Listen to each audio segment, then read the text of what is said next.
anclada en la decencia, la justicia, la equidad y la inclusividad. Tenemos que estar por encima de lo que se dice, no resignarnos a la idea de que los hijos de Haití, Congo, Sudán y Palestina merecen menos los derechos de las libertades de los que nosotros nos disfrutamos. Todos somos un pueblo, un mundo. No podemos tener paz sin justicia. Y no puede haber justicia sin una igualdad justa y sólida. En el Caribe, nuestra realidad del aumento del nivel del mar que acaba con nuestras esperanzas, oleadas de calor insoportable que quema y que hace arder nuestros sueños.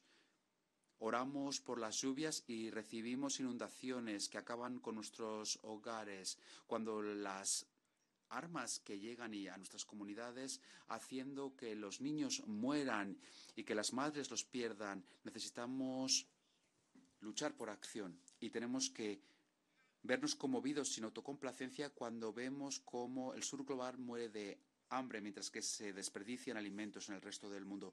La verdad es que nos vemos asediados por tormentas antropogénicas y naturales, la codicia empresarial, la arrogancia colonial y un consumerismo sin control ha hecho añicos el contrato social que tenemos los unos con los otros. Ya no vivimos en paz con la naturaleza. El engaño con el que sobrevivimos es que la seguridad y la sostenibilidad son empeños independientes, pero en realidad están interrelacionados. No podemos crear naciones seguras mientras que permitimos que la crisis climática prive a las generaciones futuras de su derecho de nacimiento. And hope. Generations ago, the labor movement in St. Kitts and Nevis paved the way for our people's emancipation, an emancipation built on the principles of social, economic, and human dignity. Today, I echo their call. We must do better. We must be better. Our ambitions must be grander, our visions clearer. When we say leaving no one behind, acting together for the advancement of peace, sustainable development, and human dignity for present and future generations, it cannot be a hollow phrase. It must be a sacred commitment, a pledge to every soul, from the wealthiest nation to the smallest island state. For when the waters rise in the south, even the north will eventually drown. When the forest burns in the north, the south too will choke from the smoke, for it is one planet, one human race. The pandemic has left scars that still fester, and global economic fragmentation threatens to deepen the divides between us. From small island states like mine, the failure to meet these goals is not just a disappointment, it is a death sentence. The clock is ticking, and we cannot afford to wait any longer. We must act, and we must act now. Today, the Caribbean braces for an intense hurricane season, facing the escalating fury fueled by warming oceans and unprecedented storms. Our brothers and sisters in Grenada, Carriacou and Petit Martinique, St. Vincent and the Grenadines, and Jamaica are still recovering from the devastation of Hurricane Beryl, which became the earliest formed Category 5 hurricane on record this past July. In the Pacific, our brothers and sisters there remain exposed to the incessant battering of typhoons that ravage their islands. And as I speak, the southeast United States is being pounded by Hurricane Helene. Lives and livelihoods hang in the balance as entire communities brace for the next assault. Hoteliers, for example, in my own country of St. Kitts and Nevis, have approached our government, stating that with a sense of dread, that they may soon no longer be able to market themselves as beach resorts or famous beaches, once the lifeblood of our tourism-driven economy are steadily disappearing under the relentless rise of the sea. The sands that once beckoned visitors from across the globe are now receding, swallowed by seas which continue to rise, the loss will be irreversible if we do not act, and if we do not act now. The Sustainable Development Goals were meant to shield us from such devastation, offering a progressive agenda to build resilience and safeguard all our citizens. Yet despite their promise, according to the UN's 2024 SDGs report, only 17% of the targets are on track. Nearly half are showing minimal or moderate progress, and over 1/3 have stalled or even regressed. The clock is ticking, and we must do more than observe its passage. We must act before these realities become permanent fixtures in our collective future. In May 2025, the government of St. Kitts and Nevis will proudly co-host the Global Sustainable Island Summit with Island Innovation, a pivotal event dedicated to advancing sustainable development on islands across the globe, titled Sustainable Future for Island Communities. This summit will build on the momentum of SIDS 4 conference held in 2024, tackling the pressing challenges island nations face. This summit will call to action, a space where we share practical solutions and partnerships that ripple far beyond our shores. Our islands are sentinels of climate change and the proving ground for sustainable development. It is with this spirit of shared responsibility and urgent action that I extend a heartfelt invitation to all leaders of island nations gathered here to come, to engage, to commit to meaningful change. A recent and commendable stride toward equity and inclusion has been the adoption of the MVI, the Multidimensional Vulnerability Index. This serves as a powerful testament to the potential of multilateralism when it is both purposeful and effective.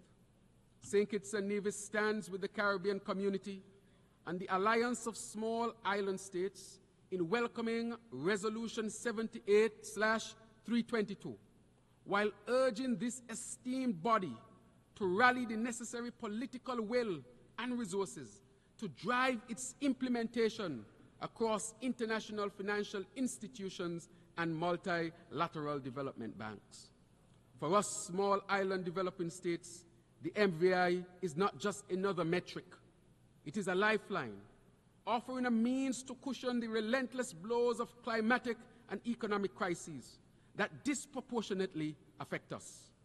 Its full implementation will demonstrate to the world that the United Nations, and by extension the global system, remains committed to uplifting those most vulnerable. It will restore trust in a system that must not only recognize vulnerability, but actively work to address it. The time has come to reshape the United Nations, to reform its structures so that they reflect the realities of our modern world. Too many voices remain unheard. Too many nations marginalized. The UN Security Council must include representations from the regions most vulnerable to the threats of our time. Regions such as Latin America, the Caribbean, and Africa.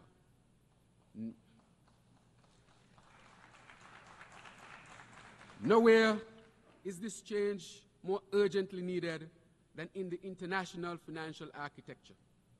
St. Kitts and Nevis stands in solidarity with the government of Barbados in its fight for financial and climate justice, pledging our full support for the Bridgetown Initiative.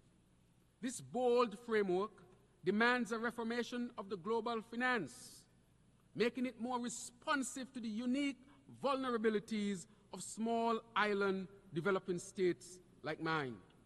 We cannot build resilience without first ensuring that the international system works for the most vulnerable among us.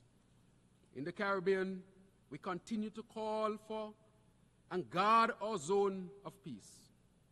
Argyle Declaration serves as a shining example of how we in the Caribbean manage security challenges.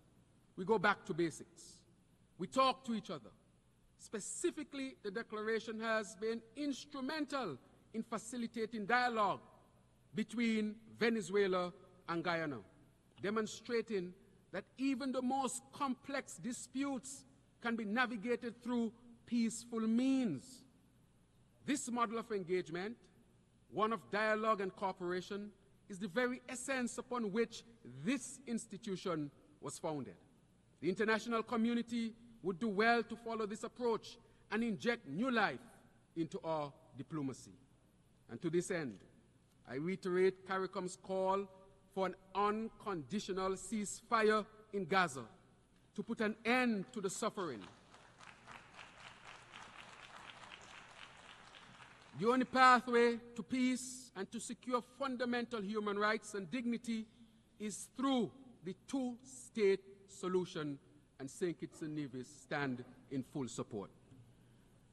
Mr. President, as we face these global challenges, we should always remember Haiti.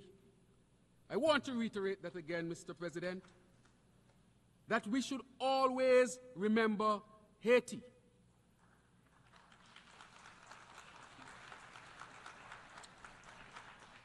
Haiti, the beacon of resilience and courage, stands at the crossroads of its next chapter.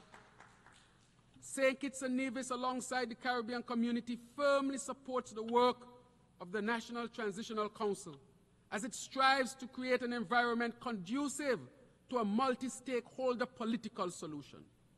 Haiti was there for the downtrodden of the world, lighting the path toward freedom for many. And now the world must be there for Haiti, not because it is a place of sorrow, but because it remains a symbol of human endurance and defiance against injustice. With the establishment of the Multinational Security Support Mission, the Caribbean community seeks to usher in a new day for Haiti's families. And to this end, I want to thank the government and people of Kenya for their significant contribution.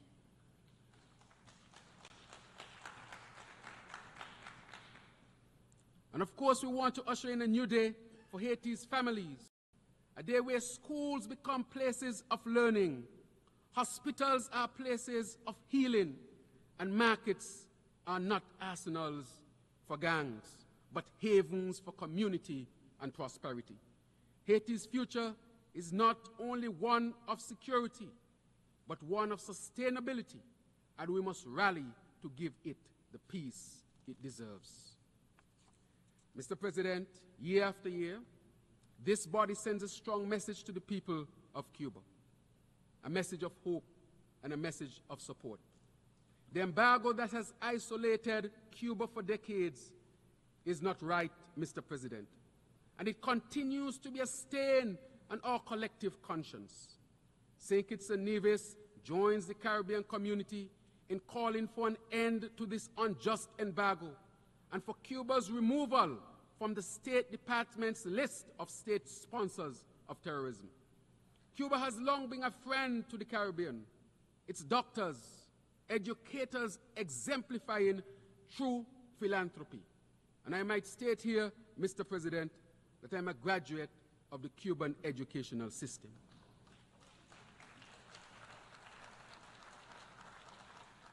Instead of denigrating the island, we should elevate and learn from its sustainable solutions that have empowered their people and in turn the region. A stronger, more sustainable Cuba enhances the security and sustainability of the Caribbean. Mr. President, in the same breath, we must not forget Taiwan. The people of Taiwan have proven time and time again their firm commitment to sustainable development. The theme of this assembly, leaving no one behind, compels us to ensure Taiwan's inclusion in the work of the United Nations system, particularly in the World Health Organization and the International Civil Aviation Organization. Taiwan's leadership in innovation and technology is not just an asset, It's a necessity for the global community to meet the challenges of tomorrow. The United Nations must extend its vision to include Taiwan, a nation whose exclusion undermines the very principles we stand for: peace, sustainable development, and human dignity. Mr. President, esteemed colleagues, citizens of St. Kitts and Nevis, citizens of the world, St. Kitts and Nevis is not seeking for pity. St. Kitts and Nevis is not seeking for anyone to feel sorry for us. We are small, but as we say in our country, we are Talawa. St. Kitts and Nevis is seeking for partnerships.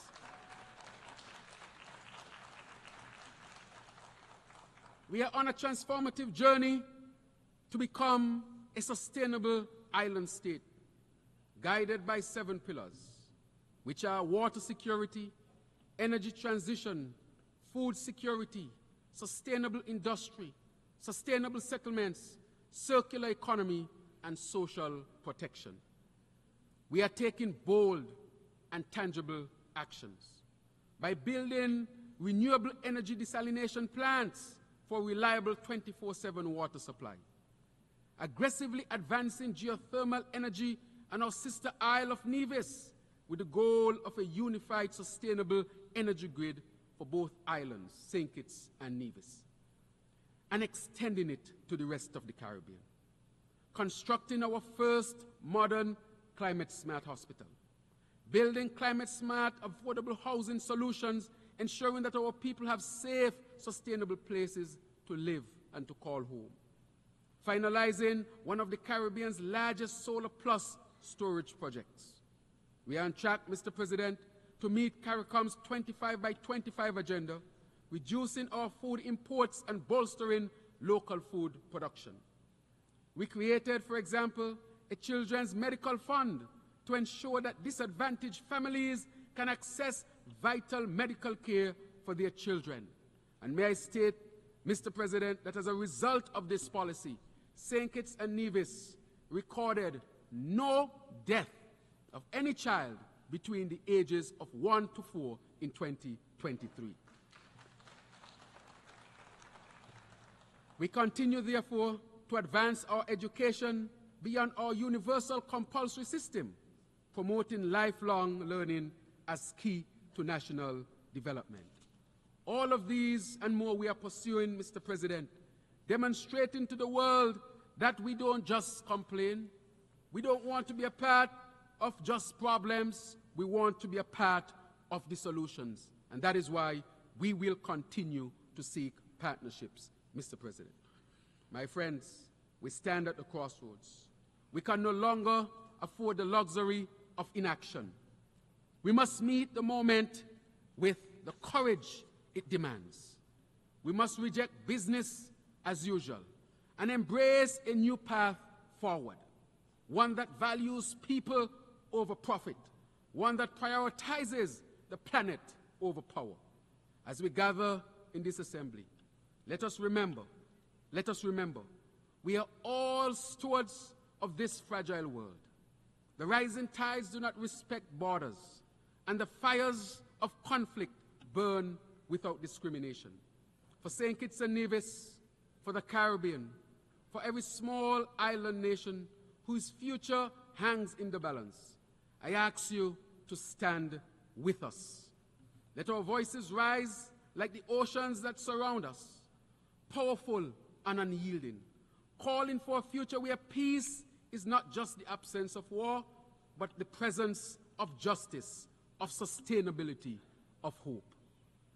Mr. President, citizens of the world, leaders, all who are present, together, let us seize this moment and shape the future. Together, let us stand proud and strong. Together, let us act now, for the moment demands it. Thank you very much.